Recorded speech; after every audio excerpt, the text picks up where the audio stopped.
Vamos já para o nosso terceiro palestrante, que já está aí, que é o João Cotter, penso que não tenha dito mal, de Portugal, que é o CEO da Aquaponics Ibéria.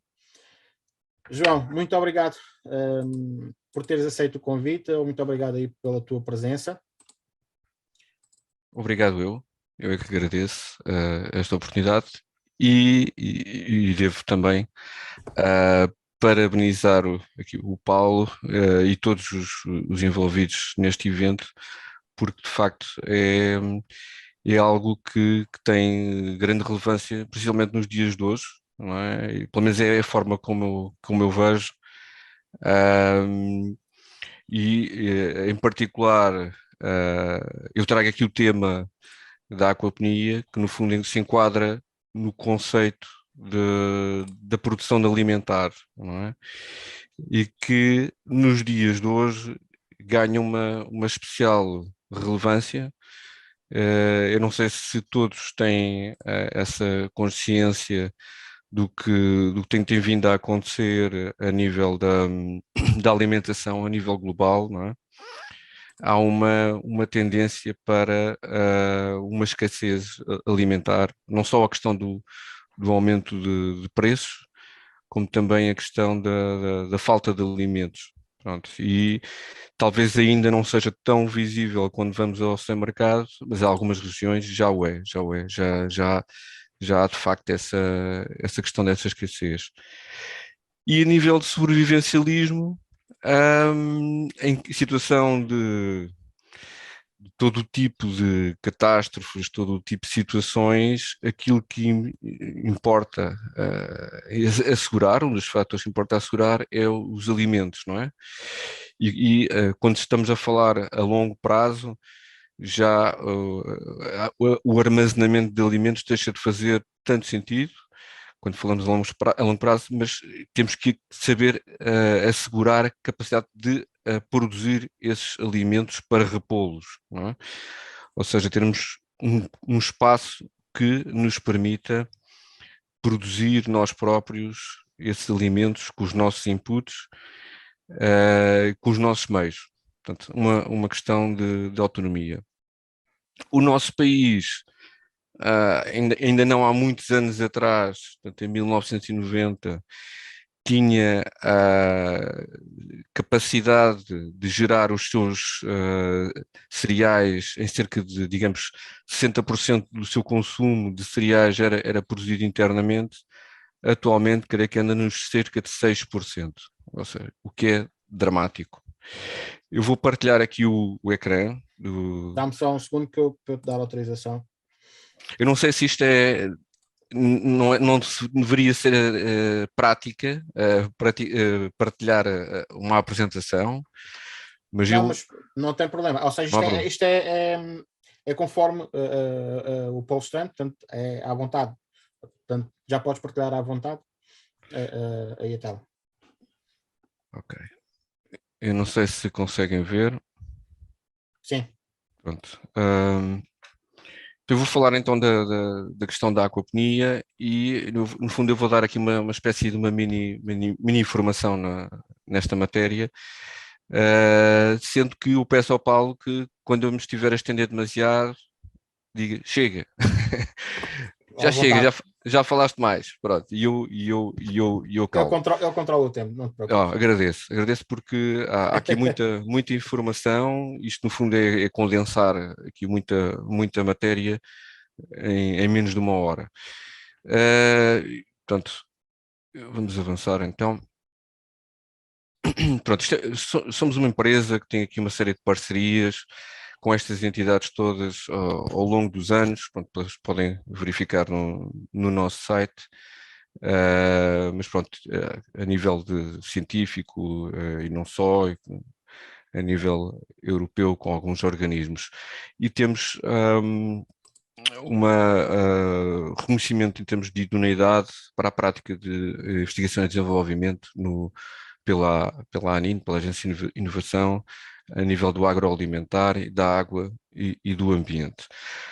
Pronto, recentemente também estamos a integrar, no fundo, o conhecimento de outra empresa, uma empresa alemã, que no fundo está como que a fundir-se para desenvolvermos um projeto particular de aquaponia de água salgada.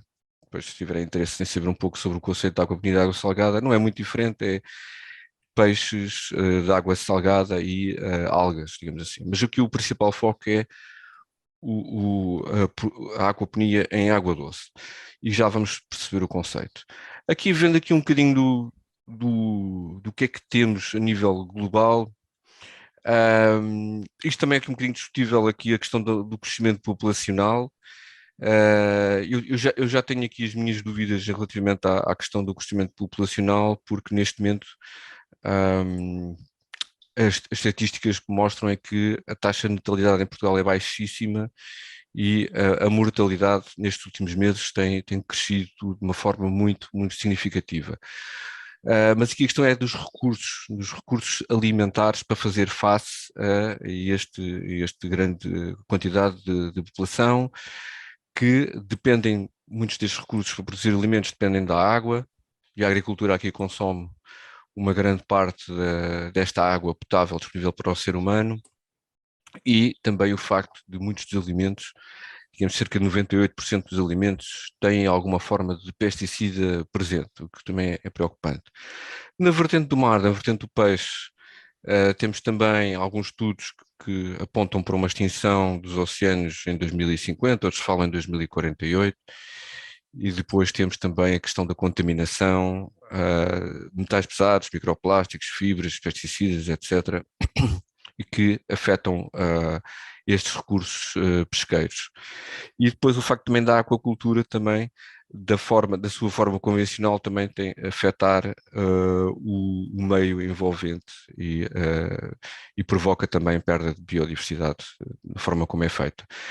No caso europeu e também em particular do português, nós temos uma grande dependência das importações. Portanto, o que significa que temos, digamos, falta de, ou seja, temos perda de soberania no que respeita ao pescado. Aquilo, a maior parte do peixe que consumimos vem da Noruega, vem de países africanos, o caso do bacalhau, do camarão, etc. E inclusive da Grécia, da Turquia, vem muito destas regiões e não somos nós que o produzimos.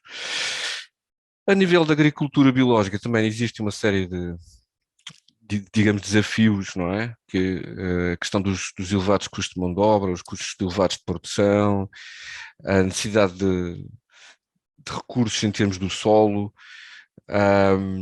e que também não permitem uma rápida resposta às necessidades alimentares internas, pelo menos no imediato. Portanto, aqui temos alguns exemplos: os custos de produção, o facto de haver uma procura e uma oferta que ainda não consegue satisfazer essa procura.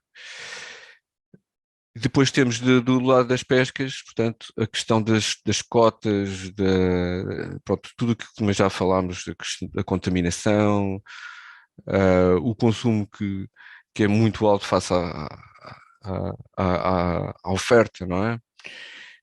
Eu vou avançar. Portanto, temos o peixe também tem vindo a aumentar muito de preço, as matérias-primas, as rações, e depois já também tudo uma panóplia de elementos que são usados na aquacultura que afetam a qualidade, a medicação, pronto, e temos também problemas a este nível.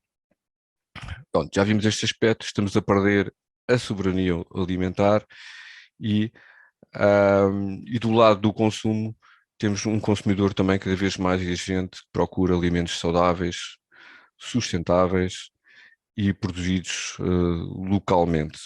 Portanto, que permitam uma maior confiança e também maior conveniência e frescura desses alimentos.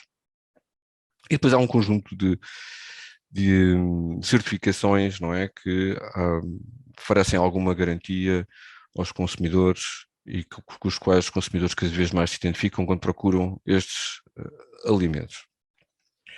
O que é, no fundo, a aquaponia? A aquaponia é, no fundo, a fusão de dois duas formas de produção. Uma que é a aquacultura, que é a produção de peixe, digamos, de forma controlada, em ambiente fechado, em recirculação, neste caso. Portanto, não estamos a falar em fazer a aquacultura em meio aberto, no estuário ou na costa ou em offshore, estamos a falar em circuito fechado, com a hidroponia. A hidroponia é o conceito de produção de plantas em que as raízes não estão no solo, não é? Estão numa solução nutritiva, ou estão no meio aquoso ou em água, não é? É um circuito também fechado, não é? Então o que é que nós fazemos com a aquaponia? Tiramos proveito destas duas componentes, produzimos peixe, os peixes fertilizam, produzem um fertilizante que vai alimentar, no fundo, as plantas subtraem esse fertilizante e limpam a água que regressa aos peixes. Porque não só a aquacultura? Porque não só a aquacultura? Portanto, a aquacultura só produz peixe, não é? E depois tem uma desvantagem muito grande porque tem um impacto ambiental. Portanto, os peixes estão a produzir fertilizante e essa água tem que ser descartada no meio natural para reduzir digamos, o nível de nutriente que, a partir de certa altura, torna-se tóxico aos peixes. Daí que dilui-se. E aqui, neste caso, nós não temos essa diluição, nós não desperdiçamos água, são as plantas que fazem esse controlo e subtraem esse nutriente em excesso. Hidroponia isolada, sozinha, é a produção de plantas, mas que requer um fertilizante, não é? Normalmente, quando falamos em hidroponia, falamos em fertilizantes sintéticos, não é? E que hoje em dia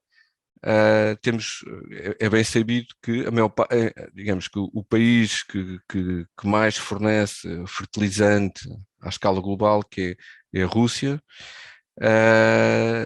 Estamos numa situação que todos sabem e isto leva também a uma escassez dessa disponibilidade desses fertilizantes, desses adubos e ao seu encarecimento. E daí que a aquaponia também aqui é uma forma de contornar essa situação, porque o fertilizante é um fertilizante natural produzido pelos peixes. Portanto, a União Europeia refere-se, portanto, o Parlamento Europeu em concreto, refere-se à aquaponia como uma revolução na produção de alimentos. Portanto, é um modelo de produção sustentável de alimentos com base no princípio básico da agricultura biológica, combina a hidroponia, o cultivo de plantas na areia, gravilha ou água, a aquacultura, com a aquacultura, não é? E a ideia é combinar estas duas técnicas num único sistema de modo a reforçar os efeitos positivos de cada técnica e anular os efeitos negativos. Portanto, temos peixe, que o peixe produz amónia, excreta amónia. Existem bactérias que são aeróbicas, ou seja, são bactérias que consomem amónia e consomem oxigênio, convertem essa amónia em nitrito. Por sua vez, outras bactérias também presentes convertem esse nitrito em nitrato e o nitrato é subtraído pelas plantas e as plantas, no fundo, estão a limpar a água que regressa aos peixes. Então, é um circuito fechado, baseado num ecossistema simbiótico, não é? Que tem peixes, micro-organismos e plantas, e que nós conseguimos perfeitamente replicá-lo num ambiente artificial, não é? Num circuito fechado em casa ou num quintal, numa estufa, etc.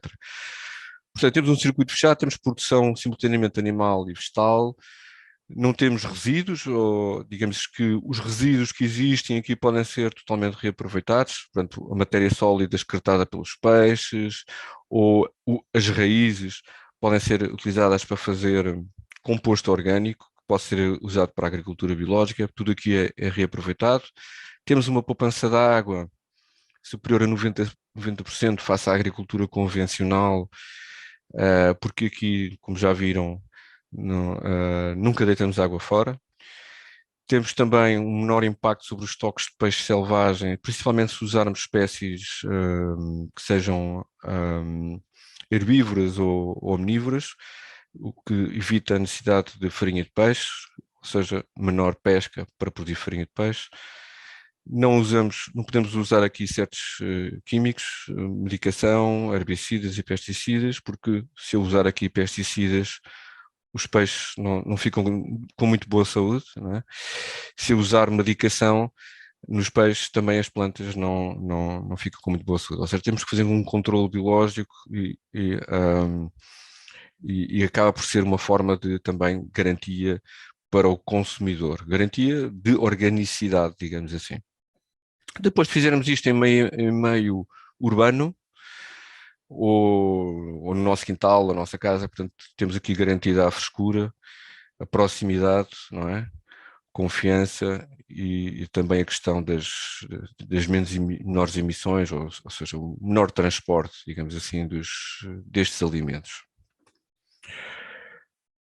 Aqui, pronto, nesta figura dá para ter uma visão bastante simplista do conceito. Eu digo simplista porque aqui não está expresso a filtragem do sistema, porque tem que existir aqui filtragem, tal como no aquário tem uma filtragem, tal como o sistema da aquacultura tem filtragem, aqui também é suposto. Mas pronto, aqui a água circula, é bombeada do ponto mais baixo para o ponto mais alto, e neste caso, no ponto mais baixo está o tanque dos peixes, e no ponto mais alto está uma cama de cultivo, não é? De plantas que tem um substrato. Aqui o substrato não é solo, não é terra, pode ser, por exemplo, argila expandida, aquelas bolinhas, ou pode ser simplesmente não ter substrato, pode ser uma jangada flutuante, e as plantas estão numa jangada flutuante, e já vamos ver exemplos. E, portanto, a água regressa mais limpa aos peixes. Há uma pergunta aqui que se pode colocar aqui: estamos a falar da aquacultura como uma componente de hidroponia, ou estamos a falar de hidroponia como uma componente da aquacultura? Isto depende muito da perspectiva de quem o faz, não é? Se nós quisermos produzir peixe e queremos controlar a qualidade da água e gastar menos água, então estamos a fazer na perspectiva da aquacultura. Se quisermos produzir plantas e não reduzir os fertilizantes sintéticos e usar os peixes apenas para fertilizar a água, portanto, estamos a fazer, no fundo, é uma hidroponia natural, não é? Mas aqui nós encaramos isto como digamos, uma nova disciplina, é um ecossistema que o ideal é conseguir tirar proveito de ambas as componentes, não é? Maximizar a produção de ambas os tipos de ambas as técnicas. Um bocadinho de história, sem querer vos maçar muito, mas isto no fundo tem algum background que já vem dos astecas, que eles produziam umas ilhas artificiais à base de argila, em que colocavam plantas com as raízes dentro da água nessas ilhas, e essas ilhas em lagos colocavam carpas ou outras espécies de peixe. Carpas não é o caso, peço desculpa, aqui não seriam carpas, seriam diferentes espécies de peixe, e que alimentavam os peixes, e por sua vez os peixes fertilizavam essas plantas que estavam nessas ilhas chamadas de chinampas. Depois, mais tarde, os arrozais chineses, com patos em gaiolas colocados sobre arrozais, que por sua vez os peixes, aqui sim, carpas, alimentavam-se das excreções e os restos de comida dos patos, e fertilizavam os arrozais. Depois vieram outros investigadores americanos e fizeram este conceito mais em circuito fechado, com tilápias, etc., até que no final dos anos 90, o Dr. James Rakossi criou este conceito na Universidade das Ilhas Virgens, que é o conceito conhecido como UVI, que é aquele que no fundo perdura até aos dias de hoje, quando falamos em aquaponia mais a uma escala comercial, ou seja, produzir com objetivos de comercialização. Portanto, tratam-se no fundo de raceways com jangadas flutuantes, em que a água passa por baixo dessas jangadas flutuantes e, no fundo, abastece as raízes das plantas de nutriente e regressa depois àquela parte lá ao fundo que tem os tanques dos peixes e tem o sistema todo de filtragem. Portanto, e há, ali neste caso são 4 tanques em forma rotativa, ou seja, há várias gerações de peixes em simultâneo e em que os peixes depois são colhidos, não é? E repõem-se peixes mais pequenos ou alevins e é um processo que nunca termina. Portanto, isto aqui não é em estufa, porque também estamos em ambiente mais tropical e no nosso caso nacional faz sentido que tenhamos estufa até para proteger as culturas dos insetos. Temos aqui um exemplo neste caso, de Charles Schulz, que trabalhou também com o Dr. James Racossi, de uma experiência feita em 2003 de produção de tomate e pepinos, não é? E nós vemos que no primeiro ano de produção a produção hidropónica foi significativamente superior à aquapónica. E porquê que isto acontece? Porque na hidroponia colocam-se os fertilizantes sintéticos, aquelas soluções nutritivas, e no minuto seguinte o sistema está altamente produtivo, não é? E conseguimos ter uma alface ao fim do mês. No caso da aquaponia não é bem assim. A aquaponia depende da biologia, depende que tudo aconteça, ou seja, que surjam as colónias de bactérias, que os nutrientes ganhem, digamos, de concentração dentro da água, e isto não é feito com químicos, isto é feito com o crescimento dos peixes, com a alimentação dos peixes e com a reprodução das bactérias, etc. Portanto, no primeiro ano, o sistema não é muito produtivo, mas depois no segundo ano nós vemos resultados, não é? Portanto, o sistema já entrando, digamos, em velocidade de cruzeiro, já tem nutrientes, já tem inoculação em termos de bactérias e torna-se efetivamente bastante produtivo. Aqui temos um exemplo comparativo de alecrim em hidroponia e em aquaponia, e ali a grande diferença está no tamanho das raízes. A hidroponia é um ambiente, em termos de meio aquático, bastante estéril. Portanto, produz-se durante aquela campanha e praticamente, portanto, quando termina aquela produção, o que vai acontecer é que esteriliza-se o ambiente e vai-se começar tudo de novo, com nova solução nutritiva. É a prática habitual em hidroponia. No caso da aquaponia, não. O ambiente tem vida constante durante todo o seu processo e as bactérias estão presentes, e aqui estamos a falar de bactérias aeróbicas, bactérias benéficas, que vão fazer simbiose com a raiz das plantas e vão fazer com que as plantas extraiam os nutrientes com mais facilidade. Portanto, a planta tem toda a vantagem de ter uma raiz maior, porque ela vai ter mais espaço de inoculação de micro-organismos que lhes vão, no fundo, fazer a transmissão dos nutrientes para a raiz. No caso de hidroponia,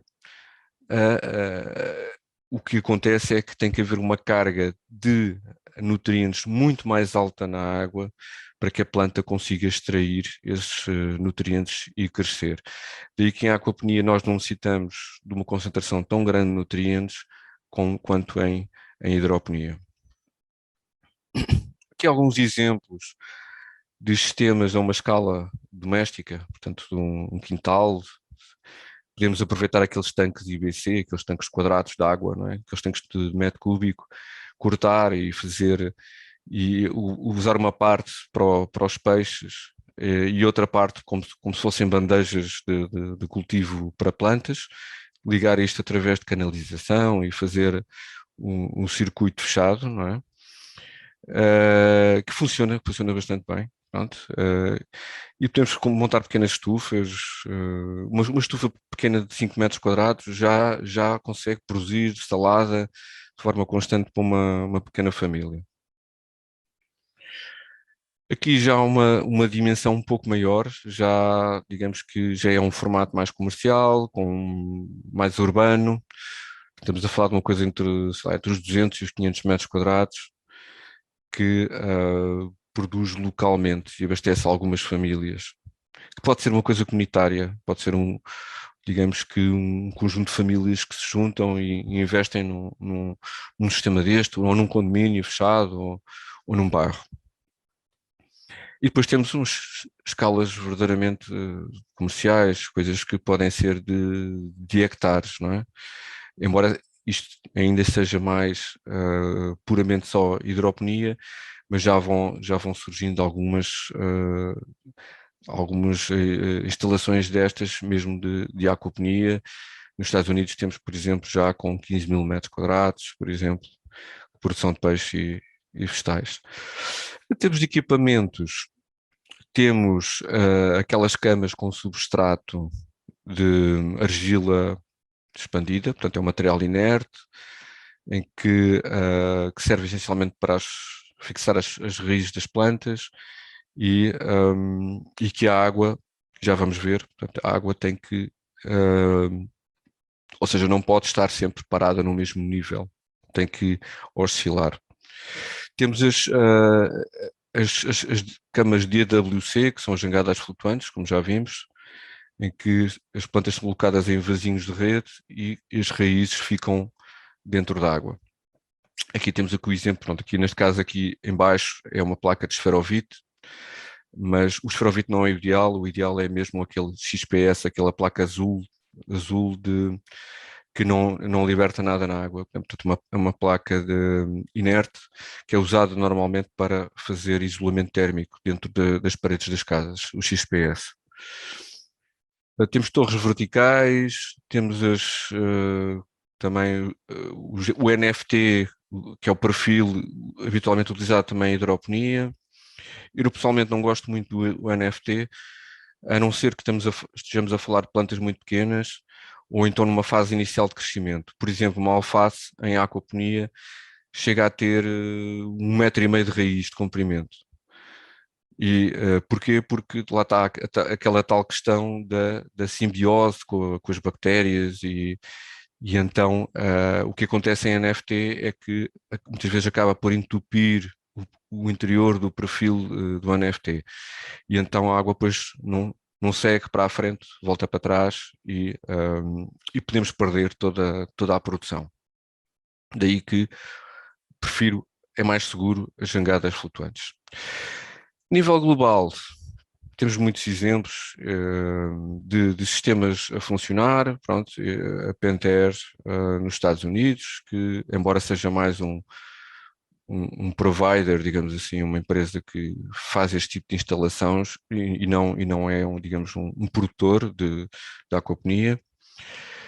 Aqui também na Flórida, GIO Greens, que neste caso não produz peixe, como podem ver ali naquele tanque, são carpas koi coloridas, portanto os peixes são ornamentais, o que produz de facto são ervas aromáticas essencialmente, e há muitos chefes de cozinha que trabalham com esta empresa e que têm lá os seus espaços de cultivo, portanto os próprios chefes de cozinha que fazem a germinação, fazem a colheita neste espaço. E depois já há visitas de crianças, não é? Visitas guiadas, etc. Portanto, é um espaço interessante.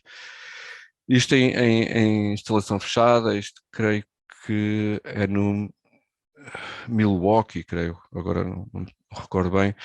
Portanto, em espaço fechado, quando no inverno, em pleno inverno, está a nevar lá fora, eles conseguem produzir vegetais e não estão dependentes do clima, do ambiente. Portanto, utilizam a iluminação artificial e controlam todo o ambiente internamente. Isto é na Califórnia, portanto, isto é uma família que decidiu investir em aquaponia. É um espaço que tem cerca de 1.000 metros quadrados, ou 1.000 e pouco. também nos Estados Unidos, A1, Fresh Farm Aquaponics, também já de dimensão bastante significativa. Trifecta é um espaço comunitário, portanto é um espaço de pessoas preocupadas com questões de sustentabilidade, alimentação saudável e instalaram este sistema. Southern Aquaponics, eu vou passar rápido, depois também isto, podem pesquisar estas informações. Este é um dos grandes, é Superior Fresh, que produz salmão e alface. E aqui temos aqui, dá para perceber, isto aqui são 15 mil metros quadrados,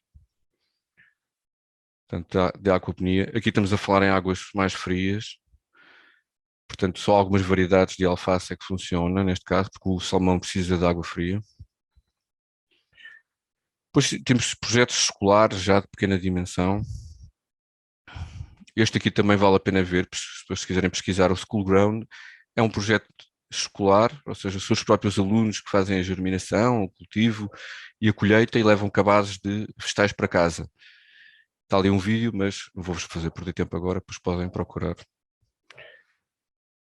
Depois existem os projetos em países, alguns países em vias de desenvolvimento, portanto, alguns projetos. Este aqui é um exemplo no qual eu participei, fiz gestão deste projeto em 2017, 2018, na Jamaica, e no fundo é um projeto de empreendedorismo em que, financiado por empresas americanas e por uma ONG americana, cujo objetivo é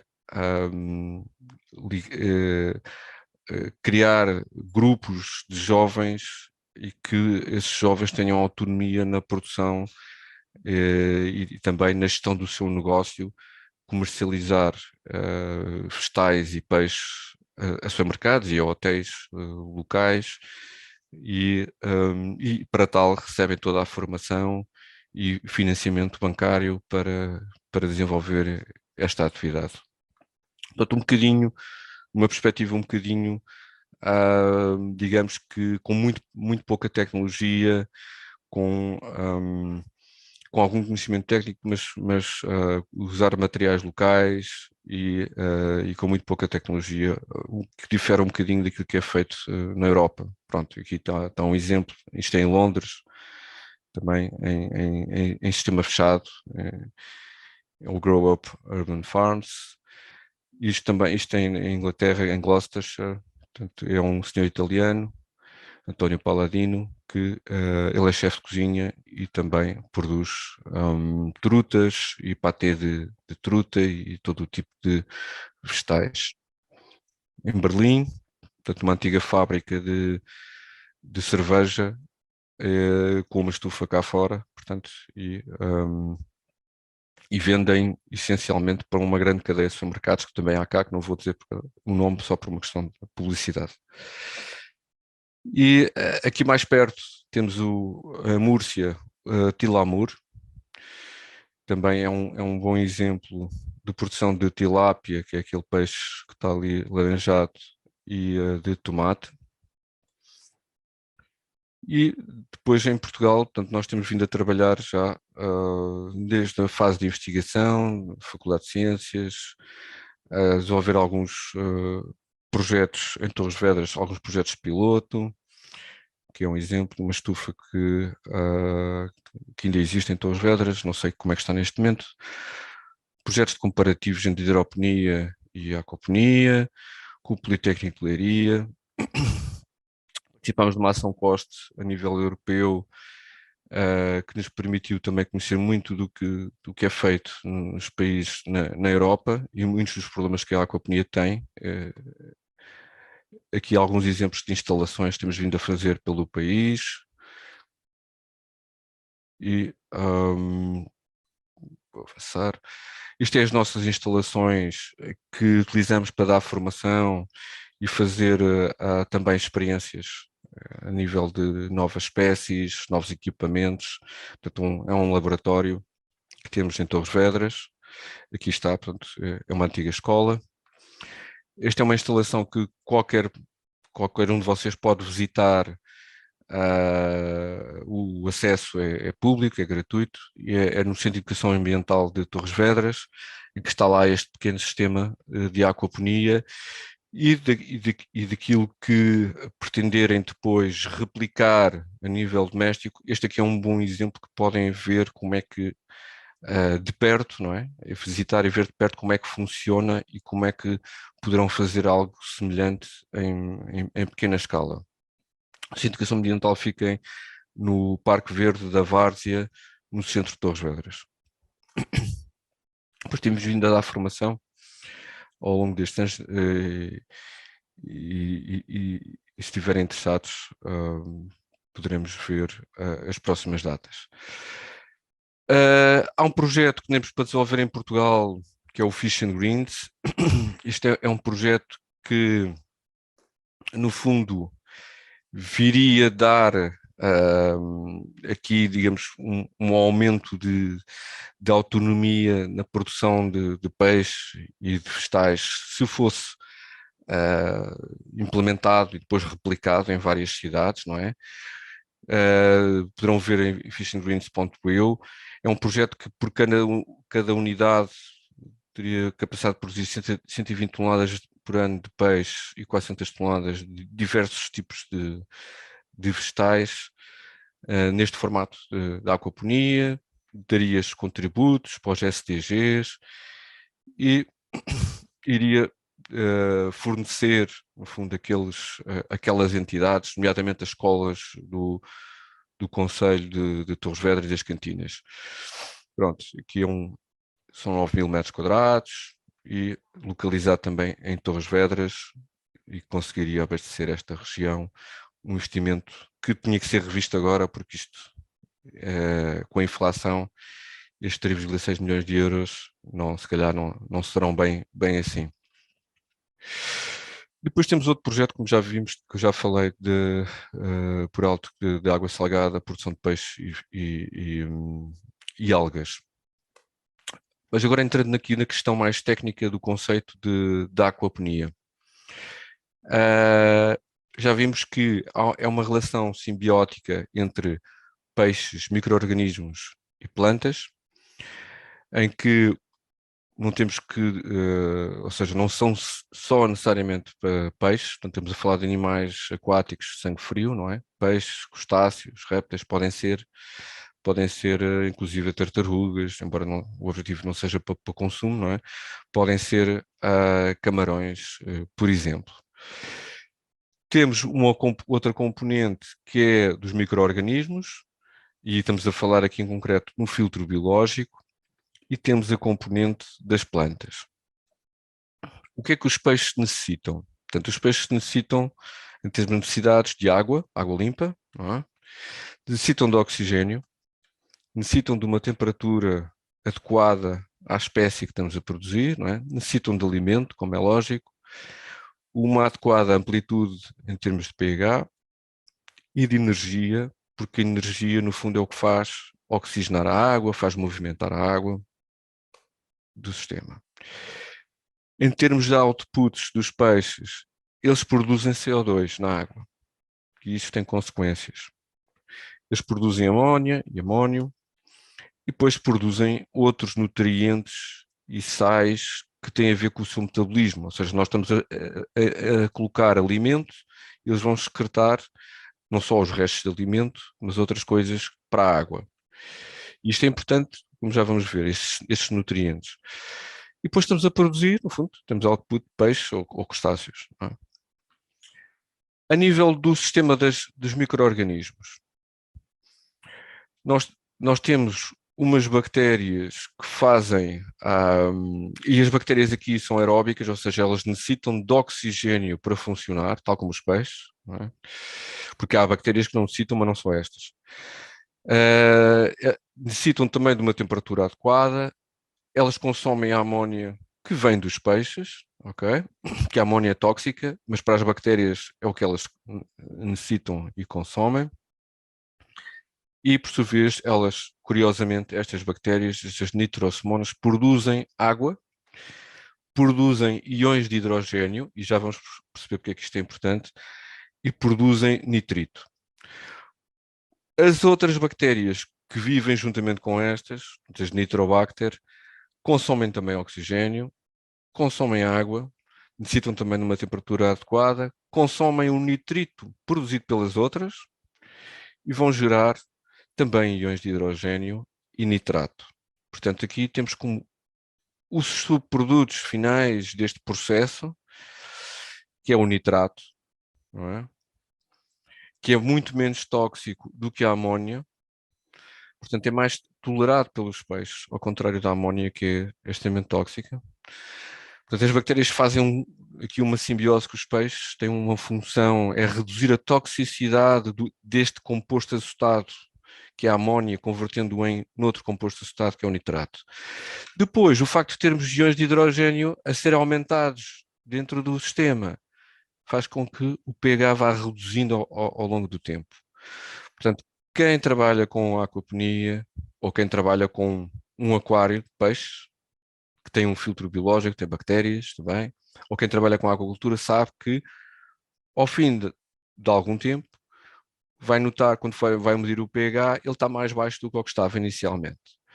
O pH vai baixando ao longo do tempo. E isto, pronto, a implicação é que isto tem que ser corrigido, ok? Porque a partir de certa altura o pH é tão baixo que é tóxico, quer para as bactérias, quer para os peixes. E daí que nós depois temos que corrigir o pH. Eu vou mostrar agora aqui sim um exemplo ao longo do tempo, a partir do momento que nós instalamos um sistema de aquaponia, ou seja, começamos do momento zero, montamos aquilo, colocamos um tanque de peixes, colocamos um filtro biológico, que o filtro biológico são umas pecinhas de plástico, já vamos ver, pomos a água a circular e que, portanto, o momento zero é o momento de instalação. Nós o que temos é que, se colocarmos lá um peixinho e começamos a alimentar o sistema, começa a aumentar o nível de amónia. E a amónia é extremamente tóxica. Se o peixe sobreviver, não é? O que é que vai acontecer é que vão começar a aparecer bactérias no nosso filtro biológico, naturalmente. Portanto, elas surgem da atmosfera, surgem na água e vão colonizar o nosso filtro. São as primeiras bactérias nitrosomonas, que vão converter a amónia em nitrito. O nitrito é um pouco menos tóxico do que a amónia, mas ainda assim bastante tóxico. E à medida que o nitrito vai aumentando, o que é que vai acontecer? Vão-se reproduzir outras bactérias, que são os tais nitrobacter, que vão, por sua vez, vão reduzir o nível de nitritos e vão produzir nitratos. Estes nitratos, que são menos tóxicos do que os outros anteriores, mas ao fim de algum tempo passam a ser também tóxicos. Como é que nós fazemos? Geralmente, e geralmente diz-se que a partir do momento em que não há amónia nem nitritos mensurável na água, isto mede-se com aqueles testes de gotas, e nós conseguimos medir o nível de amónia e nitritos, mas começamos a ver que os nitratos começam a aumentar. Tudo bem, não é menos tóxico, desde que não deixemos isto tornar-se um exagero. E para não se deixar o nitrato tornar um nível de concentração muito alto, o que habitualmente acontece é diluir-se, ou seja, faz-se uma mudança de água. E toda a gente sabe, normalmente nos aquários em casa, o que as pessoas geralmente fazem é fazer uma pequena mudança de água de vez em quando. Ou é semanal, ou é quinzenal, para reduzir a concentração de nitrato. Mas nós podemos fazer isto, não temos que fazer isto se tivermos plantas no sistema.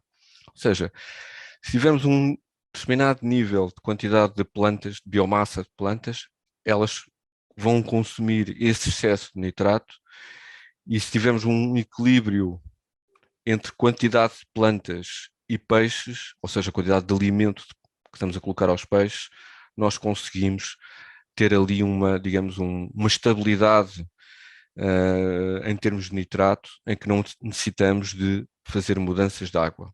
Portanto, e temos um sistema equilibrado. Portanto, em termos de nitrato, o ideal é termos, pode ser um pouco superior a 100 mg por litro, depende das espécies de peixe que estamos a produzir, mas digamos que é uma solução de compromisso que é tolerável pelos peixes e é interessante para as plantas, para elas crescerem. Portanto, em termos de plantas, elas necessitam onde água, necessitam de oxigênio fundamentalmente na raiz e dióxido de carbono a nível atmosférico, portanto, obtêm-no do ar, não é? Necessitam de uma temperatura adequada, principalmente nas raízes, isto é importante. Necessitam de nutrientes, não é? O azoto, o potássio, o fósforo, que são elementos primários. Depois temos o cálcio, o magnésio, o enxofre, e depois temos os micronutrientes que as plantas necessitam. Luz, uma adequada amplitude de pH, e depois elas produzem a nível atmosférico oxigênio, produzem também dióxido de carbono e produzem também muito dióxido de carbono nas raízes. E nós subtraímos aqui vegetais, estamos a produzir vegetais, podemos produzir frutos, estamos a reciclar a água. Portanto, a nível global, nós temos aqui, no fundo, plantas, estamos a produzir peixe. Isto necessita de energia, portanto, é um fator aqui importante, não é? O que é que acontece em ambiente, digamos, de sobrevivencialismo, se nós quisermos encarar a aquaponia como uma forma de, digamos, de termos autonomia de produção alimentar, o ideal é pensarmos em como é que conseguimos ter uma fonte de energia que seja renovável, não é? Em que consigamos abastecer o nosso sistema e manter sempre uma bomba de água a funcionar. Uma bomba de água e uma bomba de ar, um compressor de ar. Pronto, e aqui temos ali um exemplo de escala de produção de 1 kg de peixe para que seja 10 kg de vegetais. Depende dos peixes, depende dos vegetais, esta relação pode variar bastante. Depois há outro fator importante, é que dentro daqueles macronutrientes, os primários, os secundários, os micronutrientes, há alguns nutrientes que em aquaponia têm tendência a escassear. Ou seja, nem tudo está presente no alimento que estamos a dar aos peixes, não é? Que é o input principal, não é? Que nós colocamos no sistema. Alguns elementos entram em escassez. E no alimento dos peixes, o que é que falta, não é? Mais para as plantas? É o potássio, é o cálcio e é o ferro. Pronto. E são elementos que nós temos que repor no sistema. Os outros geralmente não se nota essa escassez. Mas especialmente quando se produz frutos ou flores, o cálcio e o potássio entram em escassez e têm que ser repostos. O ferro também, e já vamos ver como. Depois, a maior parte dos peixes aqui produzidos são peixes geralmente que necessitam de uma temperatura um pouco mais quente. Podemos ter carpas, que são peixes que toleram baixas temperaturas, mas quanto mais baixa a temperatura, menos produtivo o nosso sistema se torna. Daí que também tem esta questão do aquecimento da água, que pode ser também um impeditivo relativamente à questão de energia, não é?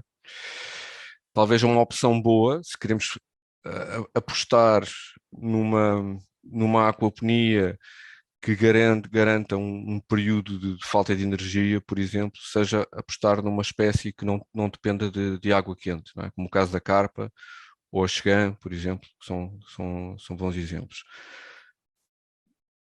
Pronto. Em termos de cultivos, portanto, aqui temos que a velocidade de crescimento é extremamente mais elevada do que no solo, não é? E se tivermos um ambiente controlado, podemos produzir todo o ano, não é afetado pelo ambiente externo. Depois há, em termos de cultivos mais interessantes do ponto de vista da rentabilidade, não é? Nós queremos apostar em culturas que tenham rotação rápida, de elevado valor. Ali temos um exemplo do cannabis, não é? Embora é claro que isto tem que ser feito dentro da legalidade, não estou a dizer para o fazer, estou a dizer que tecnicamente é viável no caso da aquaponia e já é feito em alguns países. Temos depois todo tipo de aromáticas que funcionam aqui bastante bem e são de rápida rotação. Aqui alguns exemplos de outros tipos de vegetais, temos portanto, espinafres, rúcula, as couves-kale, que funcionam bastante bem. Depois temos a questão da germinação, que também é importante ter sempre sementes em casa, termos um estoque de sementes e termos os nossos meios de germinação, seja através de turfa, fibra de coco, argila expandida, lã de rocha, etc. Tudo isto está disponível e convém ter sempre um estoque guardado para podermos produzir as nossas próprias mudas. Porque quando muitas vezes compramos as plantas numa loja ou num viveiro de plantas, elas muitas vezes vêm cheias de pequenos insetos e de ovos de insetos, que depois vêm contaminar o nosso sistema. O ideal é fazermos isto em ambiente controlado em casa, no nosso sistema. Portanto, não usar solo, aqui neste caso, ou se usar solo para germinar, que seja pasteurizado. Portanto, para evitar, lá está, a tal contaminação que o solo muitas vezes tem de ovos de insetos que depois acabam por contaminar o nosso sistema. Depois de germinado, tendo algumas folhas, nós podemos transplantar a planta para o nosso sistema de aquaponia, portanto, plantas que sejam saudáveis, como é evidente. Aqui temos que vigiar, portanto, as plantas, remover, há toda digamos, uma manutenção a fazer para manter a planta saudável no nosso sistema e a crescer. Portanto, o sistema não é automático. Hoje em dia fala-se muito em automatismo e há formas de automatizar um pouco as coisas, mas há muito esta questão de termos que acompanhar e visualizar o nosso sistema e fazermos correções imediatas. Portanto, como vimos... João, desculpa interromper-te, temos sensivelmente 5 minutitos. Ok, vou avançar. Já vimos estes 3 elementos. Temos depois controlar alguns parâmetros do nosso sistema. Um deles é o TDS, que é um quantidade de sólidos dissolvidos, que nos dá uma ideia de quanto é que temos em termos de nutrientes global no sistema. Digamos, é um parâmetro muito prático que se nós tivermos um TDS entre 200 a 600 ppm, nós temos uma noção que temos um nível de nutrientes adequado para as plantas. Não nos diz o que é que lá está, mas diz-nos a globalidade. Depois, vou passar aqui rápido. Aqui nós temos que ter um compromisso em termos de pH que satisfaça quer peixes, quer plantas, quer micro-organismos. Geralmente em hidroponia trabalha-se com pHs mais baixos, podem ir até 5,5. Aqui não queremos pHs tão baixos, queremos ter um pH que anda entre os 6,5 e os 7,2, ok? Que é uma relação de compromisso que satisfaz plantas, peixes e micro-organismos e bactérias. Isto também tem tudo a ver com o KH, com a dureza da água. Eu estou aqui só a deixar estas ideias que depois vocês poderão pesquisar ou então fazer uma formação. Há aqui muita coisa que se pode aprender, por exemplo, num fim de semana. Filtrar a água. Eu vou passar aqui a questão da água. Portanto, a água do abastecimento público tem cloro, temos que remover o cloro. A água de um poço é muito baixa em oxigênio, temos que arejar antes de usar. A água da chuva não tem minerais, temos que remineralizar. A água de superfície, ou seja, a água de rio, temos que a esterilizar porque tem outros contaminantes. Aqui uma questão que é um truque que eu deixo aqui assim, se nós quisermos manter o pH estável, o cálcio e o potássio estável ao longo do tempo, é usar uma quantidade generosa de carbonato de cálcio, ou seja, por exemplo, areia de coral fina dentro do local da SAMP, que é onde está a bomba de água. O ferro é o tal elemento que devemos suplementar com alguma regularidade, e aqui estamos a falar de ferro para a agricultura biológica, que está ligado a um aminoácido. Fórmulas, depois podem ver isto noutra altura. Eu vou passar a questão das pragas, manter o controle das pragas, não podemos usar pesticidas como já vimos, mas há umas técnicas que podemos usar, como o sabão, como a água oxigenada. E depois, em termos de peixes, depende dos nossos objetivos. Se queremos peixes para consumo, se queremos peixes de água salgada, já sabemos que a maior parte das plantas não podemos usar, só podemos usar algumas plantas que tolerem água salgada. Em termos de espécies mais comumente utilizadas em aquaponia, temos a carpa, que pode ser a carpa comum, como pode ser a carpa colorida, não é? A carpa koi, mas no nosso país não há este hábito de consumo de carpa, não é? É um peixe com muita espinha, mas nos países de leste, por exemplo, é bastante consumida. Temos o peixe-gato africano, por exemplo, o Clarias gariapinos, que pode fazer um peixe fumato fantástico, que é bastante valorizado no norte da Europa. Temos, por exemplo, a perca barramundi, que é um peixe que é muito utilizado também em aquaponia, bastante interessante, embora seja um carnívoro. Temos o pangásios, que é também o peixe-gato vietnamita, que dá um filete branquinho, bastante bom, cresce muito, muito rapidamente. Temos aqui do lado direito a perca do Nilo, peço desculpa, a tilápia do Nilo, que é proibida em Portugal. Portanto, estou aqui a dar o exemplo, mas este é o peixe mais utilizado em aquaponia a nível global. Em Portugal é proibido. Temos a axegã, que também é proibido no nosso país, embora esteja disponível nos rios, mas é totalmente proibido, considerado invasor. Mas seriam duas espécies bastante interessantes para fazer em Portugal. Em termos de circuito, tanque de peixes, filtragem de matéria sólida, filtro de cimentação. Depois temos o filtro biológico, onde estão as bactérias, que tem que ser arejado, digamos. Temos as camas de cultivo e na parte inferior o depósito onde está a bomba, que bombeia para cima e faz este circuito todo. Pronto, eu não vou me alongar mais. Deixo aqui sim digamos aqui, este esquema que é, digamos, o importante de ter. Pode ser uma escala muito pequenina, que até pode ser feito numa cozinha, ou com uma bomba, por exemplo, de 4 ou 5 watts, Uhum. e com iluminação artificial, por exemplo, projetor de LED, que pode para iluminar as plantas, não a água dos peixes.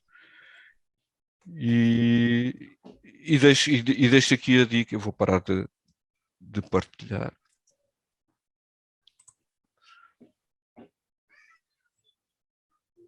Deixo aqui a dica de, se também quiserem saber um pouco mais, acho que no fim de semana, por exemplo, nós damos formação agora próxima, que creio que é 24 e 25 de setembro, mas também temos um curso online que é bastante completo e que em pouco tempo se consegue estar a fazer um sistema doméstico e a produzir os vossos próprios alimentos, os vossos vegetais orgânicos, não biológicos, porque na União Europeia isto não é considerado biológico. Porquê? Porque não é feito no solo. Ok. Infelizmente. Nos Estados Unidos, sim, consideram biológico, desde que os inputs sejam todos biológicos, é certificável como biológico. Na Europa, não, por enquanto ainda não. E isto é uma dificuldade para esta área. Ok? João, muito, muito obrigado Peço pela desculpa tua que me alonguei. palestra. Não tem problema, não tem problema, estou a controlar o tempo, portanto não há qualquer problema. Eu vou deixar então aí aberto a questões. Quem esteja aí no Zoom, aqui connosco no Zoom, se quiser colocar alguma questão, coloca a mãozinha no ar. Eu tenho uma questão ali do YouTube, da Susário, que já falaste aí um pouco nisso, que era que tipo de peixes poderia-se usar e onde os adquirir. Pois, peixes podem ser, pronto, vai depender muito do objetivo, não é? Neste caso, eu penso que seja Para portanto, consumo, para consumo. pronto, para consumo. Ali naquele slide que eu mostrei, portanto, que tinha alguns daqueles peixes podem ser adquiridos como se fosse ornamental, não é? Ou seja, pedir uma loja de aquários, mesmo que não tenham, pode-se pedir para mandar vir, por exemplo. Uhum. Se o objetivo é produzir, a ter uma quantidade significativa, por exemplo, eu quero mil peixes porque eu tenho vários tanques, não é? Ok. E aí é falar mesmo com um distribuidor, um importador, que possa mandar vir de fora. Porque aqui cá em Portugal, tirando as trutas, não se produz peixes de água doce. Pronto. Ok. Produz-se só carpas coloridas e também alguma carpa. Uhum. Já agora uma questão também, nas caças, falaste na tilápia. Porquê que é proibida a tilápia para criação? Isso é uma boa questão. Aliás, esse é o tema que fez-me perder anos de vida. Porquê? Porque a tilápia é produzida em toda a Europa, em todo o mundo. Digamos, é talvez o peixe mais bem estudado. Uhum. É também conhecida como Saint Peter Fish, ou seja, o milagre dos peixes de Jesus Cristo, não é? Ok. Da multiplicação era a tilápia, era o Saint Peter.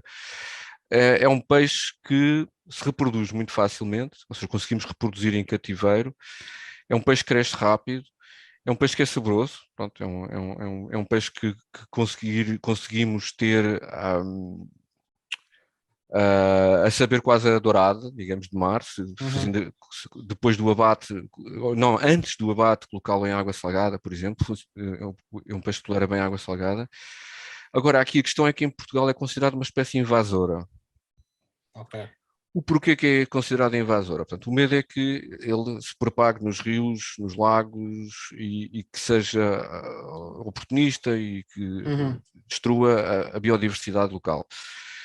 Isso nunca foi provado, essa questão. Esta questão Ok. nunca foi provada porque é uma espécie de águas quentes. É uma espécie que necessita de temperaturas superiores a 25 graus. Uhum. No nosso inverno, eu desafio que encontrem um curso de água com água superior a 11, 12 graus.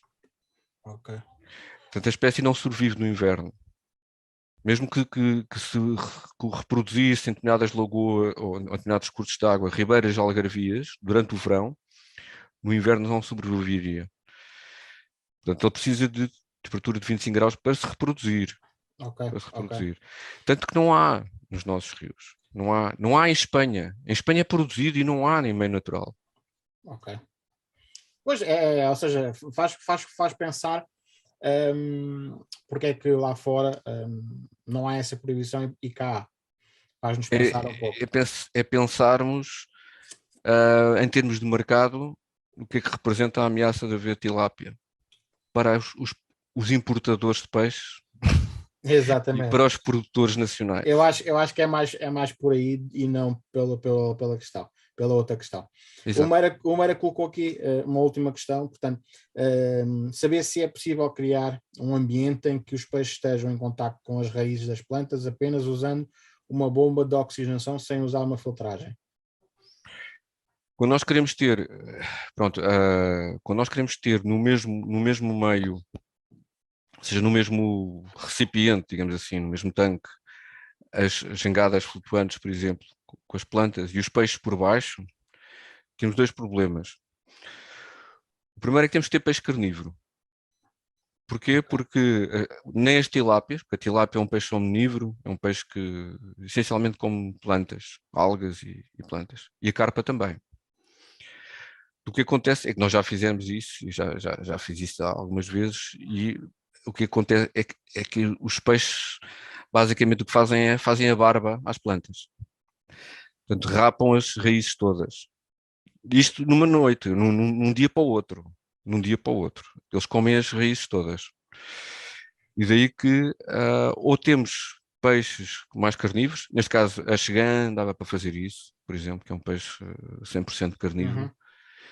Ah, aqui o outro problema é que a matéria sólida gerada pelos peixes, o resto de comida, vão se agarrar às raízes das plantas e vão provocar fungos e determinados problemas e vão cortar o acesso ao oxigênio das plantas. O ideal é ter em espaços separados e haver uma filtragem pelo meio. Portanto, os sólidos que vêm dos peixes são retidos e não chegam às raízes das plantas, que estão noutro ambiente, mas a água é a mesma. A água é que está em circuito, não é? Ok. João, havia aqui muito para se falar, muito tema para falar. Eu agradeço-te imenso a tua disponibilidade por estares aqui connosco hoje e partilhares este conhecimento magnífico, que é muito importante, portanto, quem está neste mundo do sobrevivencialismo, parte da autossuficiência, de saber este tipo de solução que pode ter para os nossos alimentos, não só o armazenamento e por aí fora. Portanto, quem quiser conhecer mais um pouco sobre isto, é só entrar aqui nas redes sociais da Aquaponics Ibéria ou entrar em contato com o João e poderá ter então mais conhecimento, ter os cursos deles, visitar, como o João disse também. Eu espero também ir lá fazer uma visita para um vídeo para o canal. Serão muito bem-vindos. Será extremamente bom. João, mais uma vez, desafios a montarem o vosso sistema, começarem com o vosso sistema de aquaponia e qualquer dúvida que tenham, contactem-me, estejam à vontade. Tá bom? Muito obrigado, João, por tudo. Obrigado. E até à próxima. Até à próxima.